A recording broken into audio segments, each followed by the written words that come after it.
안녕하세요. 오늘의 역사 시간입니다. 8월 29일, 오늘은 역사 속에서 어떤 일들이 있었을지 저희가 한번 자세히 알아보겠습니다. 한국사와 세계사 넘나들면서요. 그날의 중요한 순간들 한번 따라가 보죠. 우선 한국 근현대사 속 8월 29일부터 시작해 볼까요? 1894년으로 가보겠습니다. 1894년 8월 29일이면 청일전쟁이 막 시작됐을 그 즈음이네요. 기록을 보니까 일본이 평양 공세를 준비하면서 이미 조선 내정에 아주 깊숙이 들어와 있었어요. 몇 달 전에는 경복궁 점령하고 또 일본 입기 말에서 그 갑오개혁이라고 하는 거 그걸 막 밀어붙이던 때잖아요. 상황이 정말 긴박했을 것 같은데요. 네, 맞아요. 아주 긴박했죠. 일본의 그 군사적 압박, 또 정치적 압박이 조선의 자주성을 심각하게 위협하고 있었으니까요. 아시다시피 청일전쟁 자체가 한반도 영향력을 누가 갖느냐 이거였잖아요. 근데 또 흥미로운 건 바로 그 시점에 국내에서는 동학농민군이 2차 봉기를 준비하고 있었다는 거예요. 외세 개입이랑 기존 질서에 맞서서요. 그러니까 내부에서는 개혁 요구가 있고 밖에서는 침략 압력이 있고 정말 안팎으로 혼란스러웠겠네요. 네, 정말 복잡한 상황이었죠. 시간이 쭉 흘러서 1945년 8월 29일 이번에는 광복 직후입니다. 해방의 기쁨도 잠시였고 이제 새로운 나라를 세우려는 움직임이 있었군요.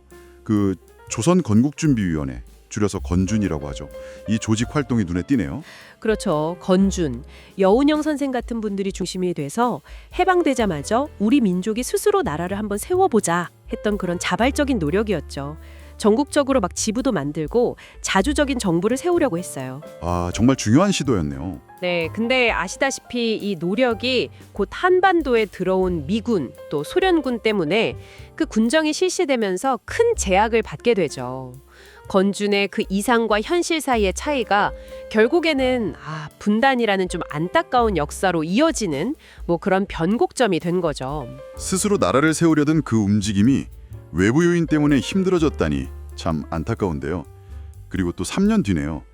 1948년 8월 29일 대한민국 정부가 막 수립된 직후입니다. 이제 막 출범한 이승만 정부가 국가 틀을 잡아가던 시기군요. 네, 정부 수립 바로 다음이니까요. 행정조직 만들고 법 만들고 할 일이 엄청 많았죠. 국가 시스템을 막 구축하던 때예요. 이게 물론 대한민국의 기틀을 마련하는 아주 중요한 과정이긴 했는데 동시에 이 과정 자체가 이미 한반도 분단을 공식화하는 측면도 있었어요. 그렇군요. 네, 그래서 이후 냉전 체제 아래서 남북 대립이 본격화되는 어떻게 보면 그 출발점이었다 이렇게 볼 수 있겠죠. 자, 이번에는 1987년 8월 29일로 가보겠습니다. 그해 여름 정말 뜨거웠던 기억이 나는데요.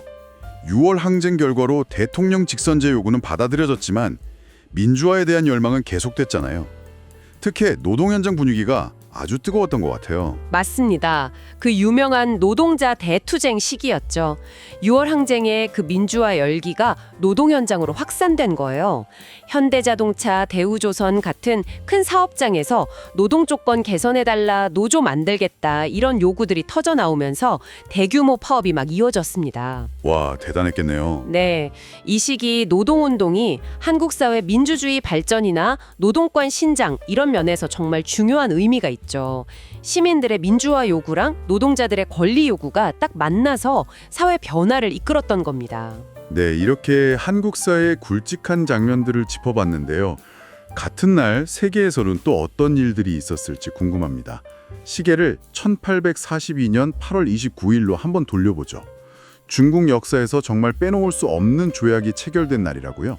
네, 바로 그 제1차 아편 전쟁을 끝낸 난징 조약입니다.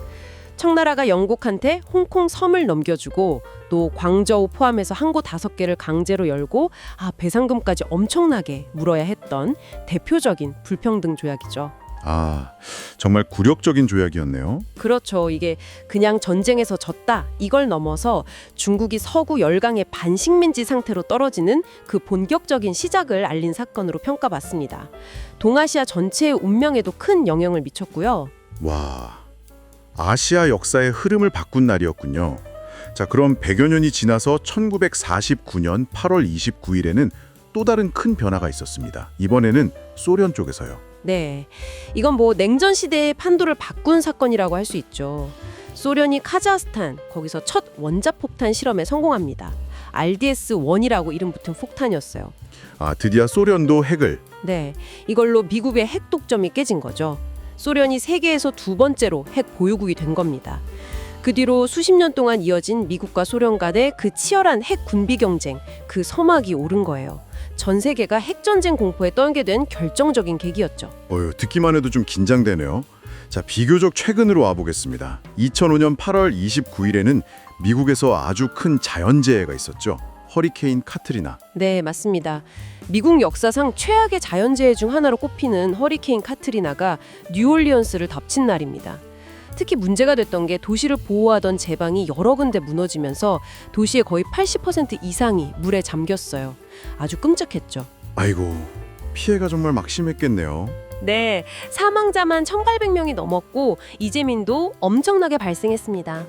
이 사건은 단순한 자연재해의 무서움을 넘어서 그 도시 기반 시설이 얼마나 취약한지, 또 재난 대응 시스템에 어떤 문제가 있는지, 그리고 기후변화가 얼마나 심각한지, 이런 것들을 전 세계적으로 다시 한번 생각하게 만든 그런 계기가 됐습니다. 네. 자, 이렇게 보니까 8월 29일 하루에 정말 다양한 일들이 있었네요. 전쟁의 시작과 끝, 또 나라의 탄생과 위기, 사회운동, 기술경쟁, 심지어 자연재해까지.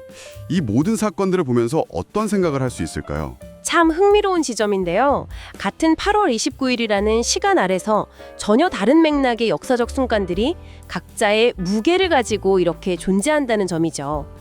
1842년 난징 조약이 중국의 운명을 크게 바꿨듯이, 또 1987년 한국 노동자들의 그 외침이 우리 사회를 변화시켰고, 2005년 허리케인은 자연 앞에서 인간이 얼마나 약한 존재인지 보여줬잖아요. 이렇게 각기 다른 시간과 공간에서 벌어진 사건들이 서로 알게 모르게 영향을 주고받으면서 지금 바로 우리가 발딛고 있는 현재를 만들었다는 사실, 그게 중요한 것 같습니다.